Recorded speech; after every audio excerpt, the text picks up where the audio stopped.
আপনার এখন 10 মিনিট বাকি নামাজের শেষ হয়ে যাবে, আপনি কি এখন টুপি বুঝবেন না টুপি ছাড়া নামাজ পড়বেন? টুপি ছাড়া। তাহলে জায়েজ একটা, সুন্নাত আর একটা কথা বলে। নবীর শেখানো যে দরুদগুলো আছে এইটা পালন করলে সুন্নত আদায় হলো। আর আল্লামা ইকবাল রহমাতুল্লাহ আলাইহি যে দরুদ আমাদের শিখিয়ে গেছেন সেটা পড়লে জায়েজ আদায় হবে, সুন্নত নয়। কথা কি বুঝতে পেরেছেন?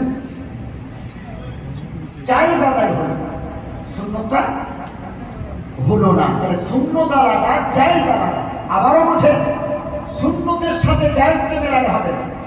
সুন্নত বলে এই যে আমরা সালাম কিয়াম করি, বলেন তো এটা ফরজ, ওয়াজিব না সুন্নত? তিনটে কোনটা? বুঝে বলেন। এই যে আমরা দাঁড়িয়ে নবীর মহব্বতে সালাম কিয়াম করি, বসেও করি, দাঁড়িয়েও করি, সব অবস্থায়ও করি। দাঁড়িয়ে করা কোনটার মধ্যে ভিতরে পড়ে? ফরজ, ওয়াজিব, সুন্নত, এই তিনটে কোনটা? 4 নম্বর অপশন জায়েজ। কোনটা আছে? জায়েজ। নবীর নামে দরুদ পড়বেন, আপনি শুয়ে পড়েন, বসে পড়েন, দাঁড়িয়ে পড়েন, এটা কি আছে বলেন? জায়েজ। তবে সুন্নাত নয়। এখন যদি বলেন